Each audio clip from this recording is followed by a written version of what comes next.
اور آج پاکستان نہیں چل رہا. دیکھیں بات یہ کہ اگر انڈیا اپنے 9 صوبے بنے تقسیم کے وقت انہوں نے 23 کر لیے. آپ امریکہ کے اندر دیکھیں 13 ریاستیں 50 ہو گئی. آپ چائنا کے اندر دیکھیں کہ ان کے 1.5 لاکھ لوگ یونین کونسل کی سطح پہ موجود ہیں. تو جب تک یہ اختیارات کی تقسیم نہیں ہوگی میں نہیں سمجھتا کہ پاکستان کے اندر گورننس کا مسئلہ حل ہو پائے گا. البتہ یہ جو بات بار بار کی جاتی ہے کہ جی یہ آئینی طور پہ بہت مشکل ہے. بھائی آئینی طور پہ جب آپ کی ضرورت ہوتی ہے تو 26ویں آئینی ترمیم ہو جاتی ہے نا. ان پولیٹیکل پارٹی سے پوچھا جانا چاہیے کہ ویسے وہ کہتے ہیں, مجھے یاد پڑتا ہے کہ ریزولوشن کہ جی 2/3 اکثریت صوبے میں چاہیے ہوگی, 2/3 اکثریت مرکز میں چاہیے ہوگی. جب آپ نے کرنا ہوگا تو وہ سارا کچھ ہو جائے گا. اور میں نہیں سمجھتا کہ پاکستان کی پولیٹیکل پارٹیز کریں گی. ایک بات میں ضرور کہوں گا, گلگت بلتستان بھی ایک صوبے کی طرح سے ہے, آزاد کشمیر ہے, اور جب صوبے بننے چاہیے تھے جو ایک تاریخی عمل سے بن سکتے تھے وہ ہم نے نہیں بنائے. کراچی کو ہم نے وہ بالکل وفاق تھا, وفاقی ٹیریٹری تھی, اس کو ہم نے سندھ کے حوالے کر دیا. اسی وقت پہ آپ اس کو صوبہ بنا دیتے 1950s میں تو یہ مسئلہ حل ہو جانا تھا کہ وہاں پہ اس کو بھی بنا سکتے تھے. پھر اس بار 1969 میں جب نئے صوبوں کی بحث کہاں سے اور کیوں چھڑ رہی ہے, اور کیا واقعی ناگزیر ہے ملک کی ترقی کے لیے نئے صوبے بنانا؟ اصل ایشو جو ہے وہ گورننس کا ایشو ہے کہ آپ تمام معاملات اٹھا کے دیکھ لیں کہ آج پاکستان کو, اگر آپ پاکستان کے لوگوں کو مسائل زیادہ دیکھ رہے ہیں, پاکستان کے اندر بد انتظامی دیکھ رہے ہیں, بے یقینی دیکھ رہے ہیں, تو یہ گورننس کا بحران ہے. اور میاں عامر صاحب نے اگر یہ بات کی ہے, دراصل وہ ڈسٹرکٹ گورنمنٹ سسٹم کا حصہ رہے ہیں. اور اس وقت ڈسٹرکٹ گورنمنٹ سسٹم, میں ہمیشہ یہ بات کہتا ہوں کہ جنرل مشرف صاحب کی اگر ایک پلس پوائنٹ تھا تو وہ ڈسٹرکٹ گورنمنٹ سسٹم تھا. اب بات یہ کہ یہ گورننس کا بحران اگر سنگین صورتحال اختیار کر گیا ہے تو اس طرح کے بحران کا حل پیش کیا جانا چاہیے. اور یہ صوبوں کی بات میاں عامر صاحب نے بھی کیا, اس سے پہلے بھی ہوتی ہے. دیکھیں آپ پولیٹیکل پارٹیز سے اگر بات کریں گے نا, وہ کہیں گے جی ہم نئے صوبوں کے حق میں ہیں, لیکن وہ اس پہ پیش رفت کرنے کے لیے تیار نہیں ہے. اس لیے تیار نہیں ہے کہ جی اجتماعیت ہے, کہ دنیا کے اندر آپ دیکھ لیں, دنیا کے اندر جہاں پر گورننس کے بہترین ماڈل ہے وہاں پر اختیارات تقسیم ہوتے ہیں. پاکستان کے اندر یہ مرکزیت قائم کی جاتی ہے اختیارات کی.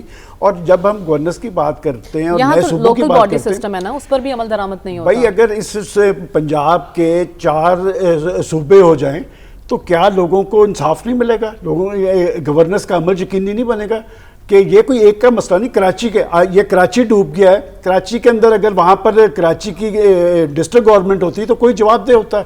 اور وہاں پر جس طرح کی ڈسٹرکٹ گورنمنٹ موجود ہے, سب کو پتہ ہے کہ ایک پارٹی نے کس طرح وہاں پر ڈسٹرکٹ گورنمنٹ پہ قبضہ کیا. یہ صرف نئے صوبوں کا ایشو نہیں ہے. اگر پاکستان کے اندر ڈسٹرکٹ گورنمنٹ سسٹم یا مقامی حکومتوں کا سسٹم ہی کام کر رہا ہوتا تو نئے صوبوں کی بات نہ ہوتی. اور آج پاکستان نہیں چل رہا. دیکھیں بات یہ کہ اگر انڈیا اپنے 9 صوبے بنے تقسیم کے وقت انہوں نے 23 کر لیے. آپ امریکہ کے اندر دیکھیں 13 ریاستیں 50 ہو گئی. آپ چائنا کے اندر دیکھیں کہ ان کے 1.5 لاکھ لوگ یونین کونسل کی سطح پہ موجود ہیں. تو جب تک یہ اختیارات کی تقسیم نہیں ہوگی میں نہیں سمجھتا کہ پاکستان کے اندر گورننس کا مسئلہ حل ہو پائے گا. البتہ یہ جو بات بار بار کی جاتی ہے کہ جی یہ آئینی طور پہ بہت مشکل ہے. بھائی آئینی طور پہ جب آپ کی ضرورت ہوتی ہے تو 26ویں آئینی ترمیم ہو جاتی ہے نا. ان پولیٹیکل پارٹی سے پوچھا جانا چاہیے کہ ویسے وہ کہتے ہیں, مجھے یاد پڑتا ہے کہ ریزولوشن کہ جی 2/3 اکثریت صوبے میں چاہیے ہوگی, 2/3 اکثریت مرکز میں چاہیے ہوگی. جب آپ نے کرنا ہوگا تو وہ سارا کچھ ہو جائے گا. اور میں نہیں سمجھتا کہ پاکستان کی پولیٹیکل پارٹیز کریں گی. ایک بات میں ضرور کہوں گا کہ سیاسی کارکنوں کو اس ایشو کو اٹھانا چاہیے کہ یہ جو مخصوص لوگ ہیں, دیکھیں اس میں کوئی دو آرا نہیں کہ پاکستان کے اندر سب کو پتا ہوتا ہے جی پرائم منسٹر کس نے بننا ہے, چیف منسٹر کس نے بننا ہے. لیکن کوئی سیاسی کا مطلب رانا ثناء اللہ خان صاحب ہیں, میں ذاتی طور پہ جانتا ہوں اس شخص نے کتنی مار کھائی ہے. جب وہ پنجاب پریزیڈنٹ بنے تو مجھے یاد ہے میں نے ان سے کہا تھا کہ پنجاب پریزیڈنٹ کیا پنجاب کا چیف منسٹر بھی بن سکتا ہے؟ میں کہا یہ نہیں بن سکتا. تو بات یہ ہے کہ یہ سیاسی کارکنوں کو اور سیاسی جماعتوں کے اندر اگر جمہوریت ہوگی تو تب ڈسٹرکٹ گورنمنٹ سسٹم ہوگا, تبھی نئے صوبے بنیں گے. ٹھیک ہے ڈاکٹر صاحب, آپ کو کیا لگتا ہے کیا ایک بہترین حل پیش کیا گیا ہے؟ اگر گورننس کے مسائل ہیں تو وہ اسی فارمولے سے حل ہو سکتے ہیں؟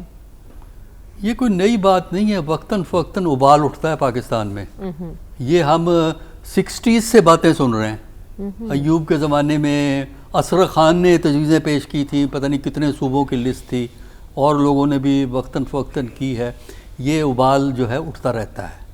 دیکھیے 2 ایشوز ہیں, ایک تو ہے گورننس کا ایشو. دوسرا ہے سینٹرلائزیشن آف پاور. آپ 4 صوبے ہیں نا, 400 صوبے بنا دیں, جس طرح کہہ رہے ہیں نا کہ ڈسٹرکٹ کو, ہر ڈویژن کو ایک صوبہ بنائیں, وہ بننے سے عملی سلوشن نہیں ہے پاکستان کا. اس لیے کہ پاکستان کی صوبے کانسٹیٹیوشنل ہیں, پاکستان کے صوبے ایڈمنسٹریٹو یونٹس نہیں ہیں. ڈسٹرکٹ ایڈمنسٹریٹو یونٹ ہے, کانسٹیٹیوشنل وہ نہیں ہے, بڑا فرق ہوتا ہے.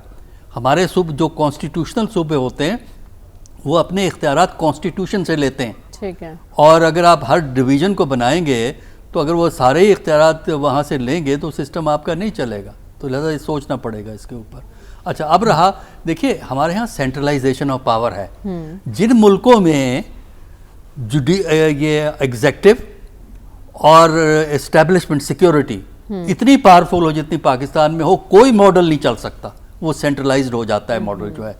دیکھیے ہندوستان اور پاکستان میں ایک بیسک فرق ہے. ابھی ایگزامپل دی گئی ہے ہندوستان کی, 28-29 صوبے ہیں اس وقت ہندوستان میں. فرق پاکستان اور ہندوستان میں یہ ہے کہ جو اسلام آباد کو کنٹرول کرتا ہے, بلکہ میں کہوں گا جو کانسٹیٹیوشن ایونیو اسلام آباد کو کنٹرول کرتا ہے وہ پاکستان کو کنٹرول کرتا ہے.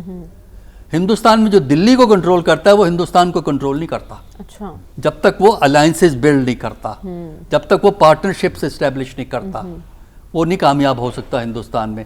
ہمارا سسٹم اتنا سینٹرلائزڈ ہے کہ کس حد تک ہماری بیوروکریسی اور ہماری سیکیورٹی اسٹیبلشمنٹ سٹیپ بیک کرنے کو تیار ہوگی کہ صوبوں کو اختیارات دیے جائیں. صوبے بنانے کا فائدہ نہیں ہے جب تک آپ ان کو اختیارات نہیں دیتے.